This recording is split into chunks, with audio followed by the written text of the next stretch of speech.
আমি নবনীতা। আজ আমি যে গল্পটা পড়ে শোনাবো তার নাম স্মৃতিভ্রম। লেখক সৌরদীপ্ত সেন। ডাকসাইটে উকিল অখিলেশ চৌধুরী প্রায় 30 বছর ধরে অনেক বাঘা বাঘা আসামিকে কাঁদিয়ে ছেড়েছেন। সরকার পক্ষ, বিরোধী গোষ্ঠী, মাফিয়া, জালিয়াত, ঘুষ, হুমকি কিছুই ওকে টলাতে পারেনি কখনো। সেই অখিলেশবাবু যখন বাজারে এসে শুধু বাঁধাকপি কিনে বাড়ি ফিরে গিয়ে বিলের হাঁ করা মুখটা দেখলেন, তখন বুঝলেন যে তার বয়সটা সত্যিই বেড়ে গিয়েছে। 1 দশক আগে অবসরপ্রাপ্ত অখিলেশবাবু বিপত্নিক। ছেলে শুভময়ের জন্মের সময়েই তিনি স্ত্রী মৃণালিনীকে হারান। অখিলেশবাবু বাবা মায়ের দায়িত্ব একই সঙ্গে পালন করে ছেলেকে মানুষ করেছেন। আজ শুভময় একটি বিদেশি ব্যাংকের উচ্চপদস্থ কর্মী। পরিবার নিয়ে সিঙ্গাপুরেই পাকাপাকিভাবে থাকে। নানা কাজের চাপ ও ছেলের পড়াশোনার ব্যস্ততা থাকায় বছরে একবারের বেশি আসা হয় না কলকাতায়।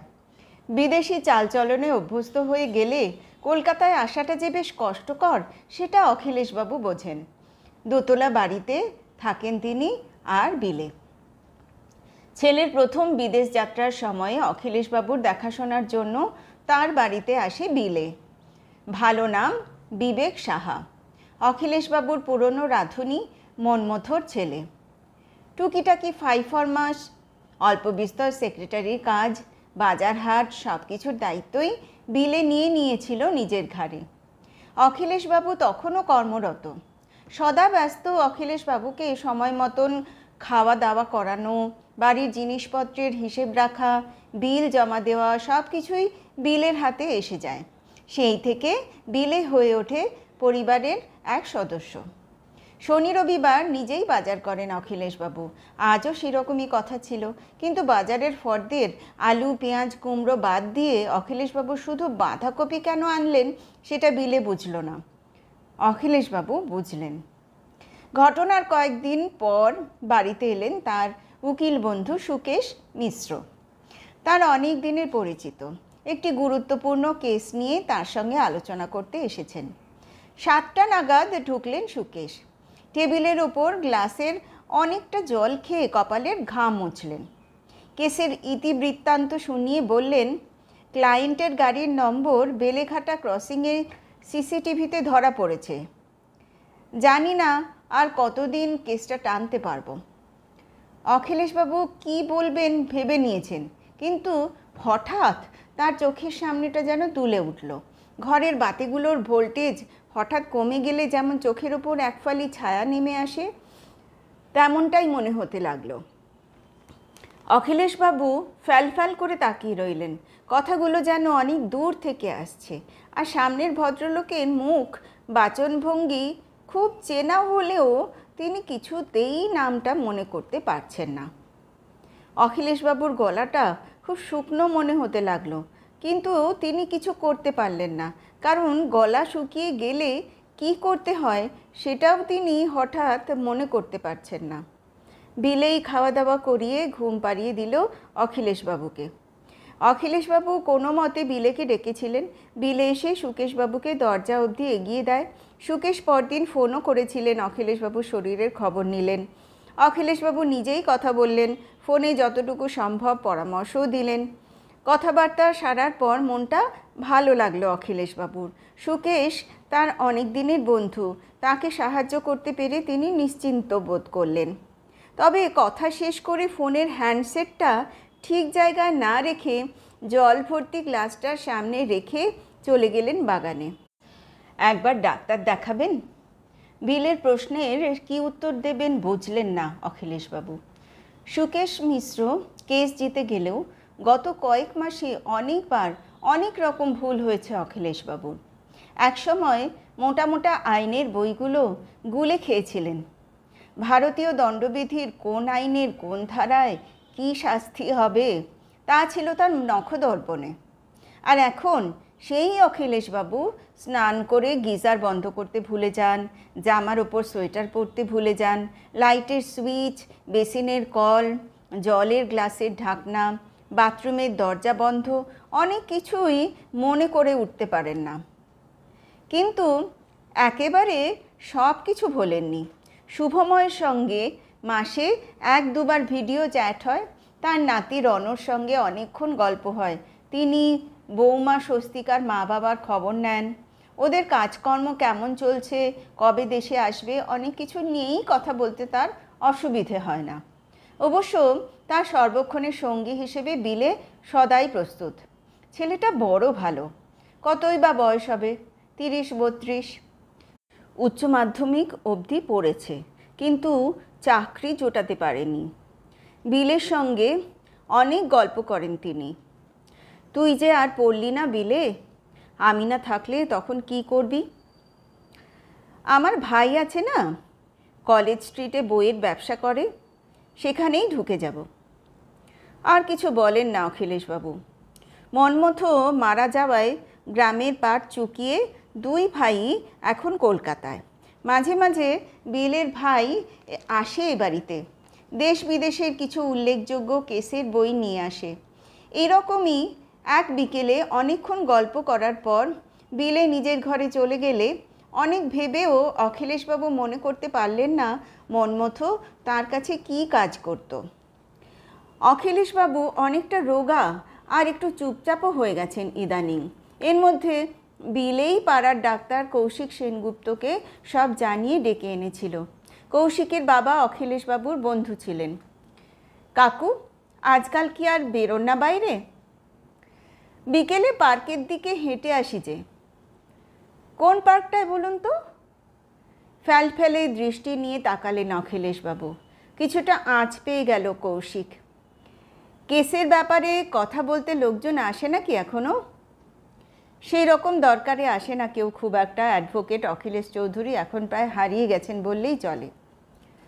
মাঝে মাঝে আসে। আচ্ছা, শুভময় যেন কোথায় আছে এখন? জানলার দিকে তাকিয়ে আটকে গেলেন অখিলেশবাবু। চোখের দৃষ্টি আবার অন্যরকম। ইচ্ছে করেই এরকম প্রশ্ন করছিল কৌশিক, যা বোঝার সে বুঝে নিয়েছে। শুভময়রা কলকাতায় এসেছে। ছেলে বৌমা এ বাড়িতে এলেও অল্পদিনে তাদের অনেক কাজ সারতে হয়। রনকে ওরা রেখে যায় দাদুর সঙ্গে। আজ সেই রকমই একটা দিন, তাই দাদু নাতির অনেকটা সময় একসঙ্গে কাটানো হলো।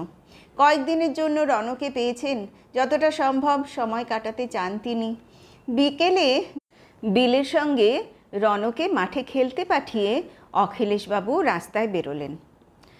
রাতে খাবার আসরে সবাই একসঙ্গে বসলে 2খানা প্যাকেট রাখা হলো টেবিলে। একটি বিকেলে বেরিয়ে অখিলেশবাবুর আনা, অন্যটি শুভরা এনেছে।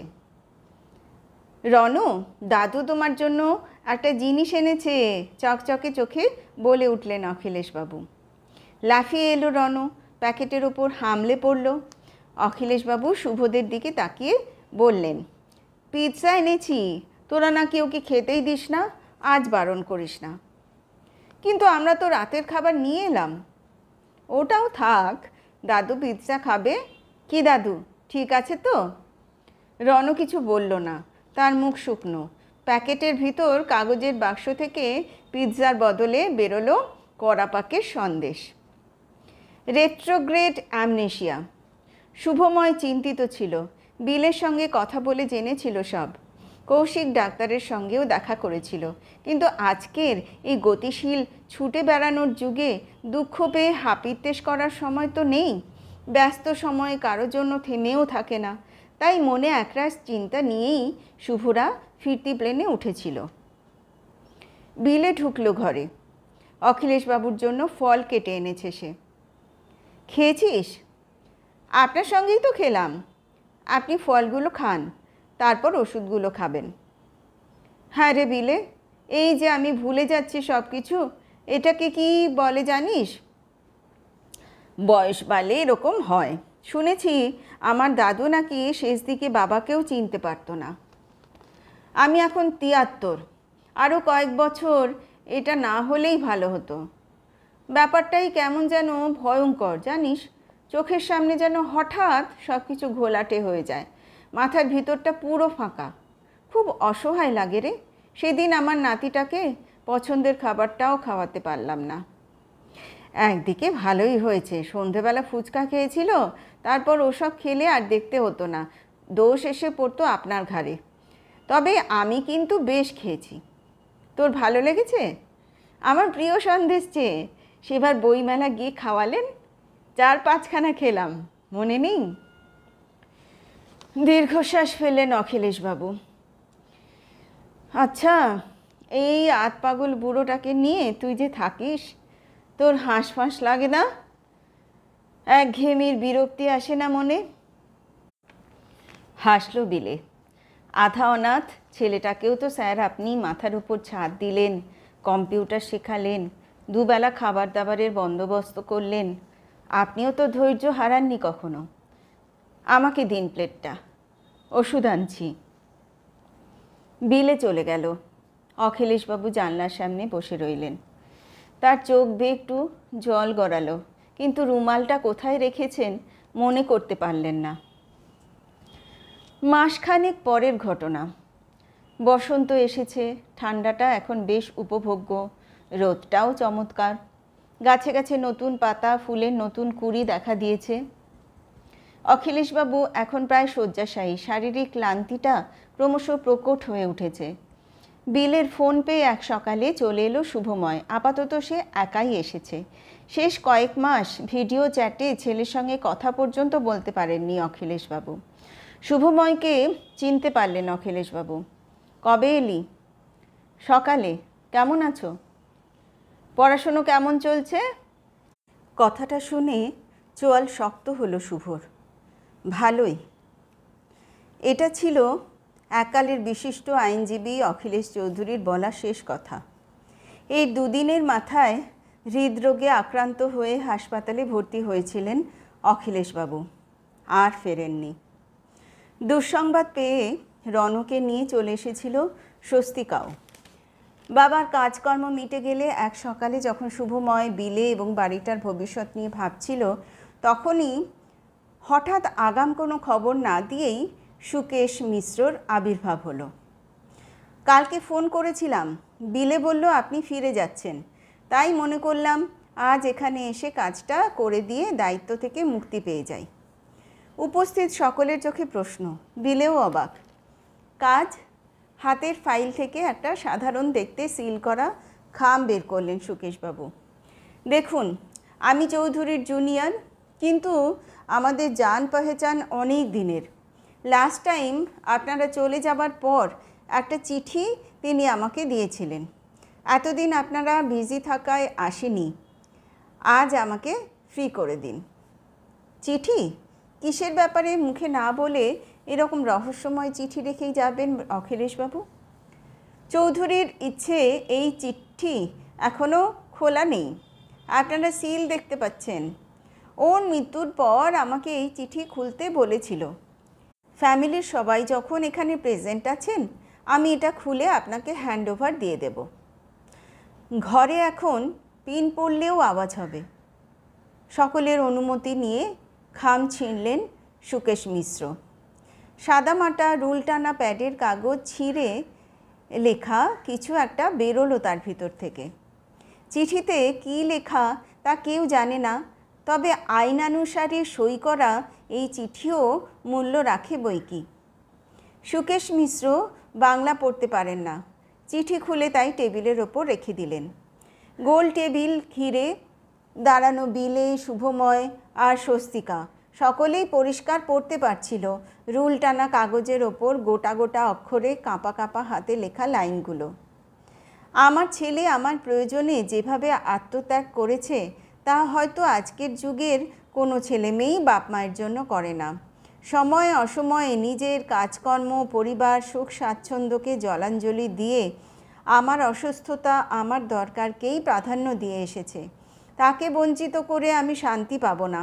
আমি আমার সমস্ত বিষয় সম্পত্তি সজ্ঞানে এবং অবিভক্তভাবে আমার এবং আমার স্ত্রী স্বর্গীয়া মৃণালিনী চৌধুরীর একমাত্র পুত্র শ্রী বিবেক সাহাকে দিয়ে গেলাম।